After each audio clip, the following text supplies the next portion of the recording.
This channel does not promote any violence, harmful, or illegal activities. All content provided by this channel is meant for an educational and information purpose only. ফেব্রুয়ারি এলেই প্রেমিক প্রেমিকাদের মনে আনন্দের জোয়ার আসে, আর তার অন্যতম কারণ অবশ্যই ভ্যালেন্টাইন উইক বা প্রেমের সপ্তাহ। কখনো ফুল, আবার কখনো বা উপহার দিয়ে প্রিয় মানুষটার মুখে হাসি ফোটানোর জন্য মুখিয়ে থাকেন তারা। 14 ফেব্রুয়ারি ভ্যালেন্টাইন্স ডে, আর তার ঠিক আগের দিন 13 ফেব্রুয়ারি হলো কিস ডে বা চুম্বন দিবস।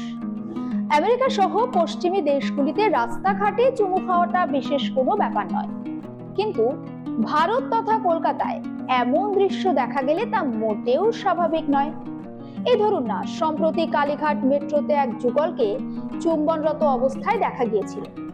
সোশ্যাল মিডিয়ায় তা ছড়িয়ে পড়তেই রে রে করে উঠেছেন নেটিজেনরা।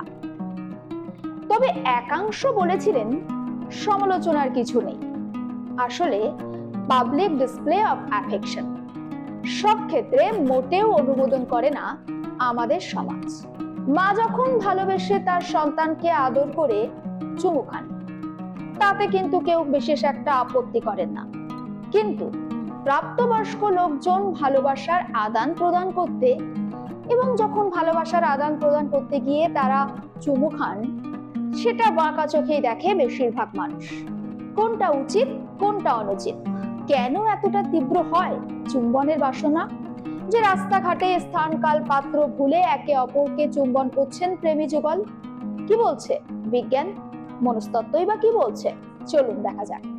মার্কিন যুক্তরাষ্ট্রের ইউনিভার্সিটি অ্যাট আলবানির মনস্তত্ত্বের অধ্যাপক গর্ডন গ্যালাপ তিনি কি জানাচ্ছেন? তিনি জানাচ্ছেন, প্রাচীনকালে শক্ত খাবার চিবিয়ে নরম করে সন্তানকে খাইয়ে দিতেন মা, আর সেই থেকেই চুম্বনের উৎপত্তি। জৈব নৃতাত্ত্বিক হেলেন ফিশার তার কি মত? তিনি বলছেন, মানুষের বিবর্তনের গুরুত্বপূর্ণ অংশ হলো সঙ্গী নির্বাচন করা এবং প্রজনন, আর তারই একটি অংশ হলো চুম্বন। মানুষের ঠোঁটের প্রান্তভাগে অজস্র স্নায়ু রয়েছে। চুম্বনের সময় ওই স্নায়ুগুলো সক্রিয় হয়ে মস্তিষ্কে সুখের অনুভূতির সংকেত পাঠায়। চুম্বনের ফলে মস্তিষ্ক থেকে ডোপামিন ও সেরোটোনিন নামক হরমোন নিঃসৃত হয়। এটিকে প্রেমের তাড়না বলেও মনে করেন জৈব নৃতাত্ত্বিকদের একাংশ। ডোপামিনের সঙ্গে ভালোবাসার অনুভূতির একটা নারীর টান রয়েছে বলেও মনে করেন তারা। হেলেন ফিশার তিনি আরো কি জানাচ্ছেন?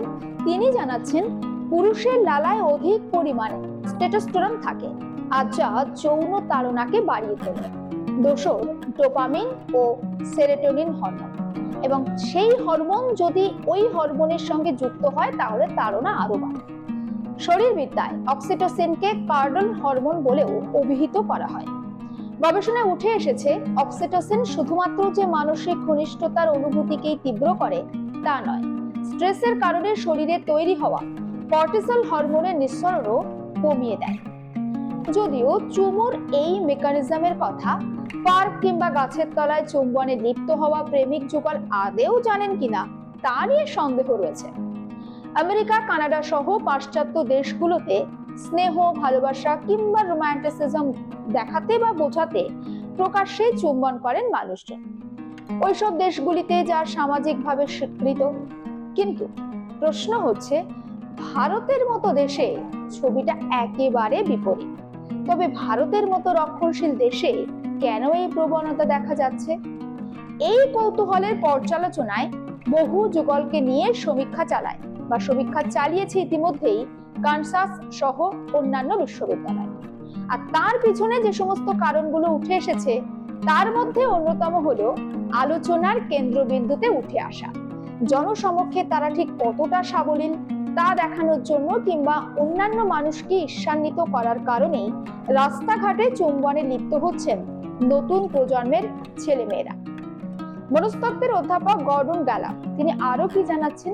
তিনি আরো জানাচ্ছেন, এমন বহু মানুষ রয়েছেন যারা প্রথম যৌন মিলনের কথা ভুলে গেলেও জীবনে প্রথম চুম্বনের কথা তারা কখনোই ভুলতে পারেন না।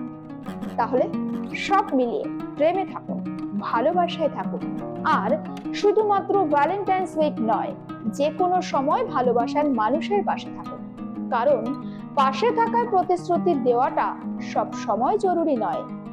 জীবনের ভালো ও খারাপ মুহূর্তে তার পাশে থেকে জীবনটাকে শান্তিপূর্ণ করে তোলাটাই বেশি তাৎপর্যপূর্ণ। আর আপনার এইরকম অন্যান্য আরো খবরের জন্য নজর থাকুক আর+ নিউজের ডিজিটাল প্ল্যাটফর্মে। পাশাপাশি কমেন্টসের জন্য চোখ রাখুন আর+ নিউজের ডিজিটাল পেজে।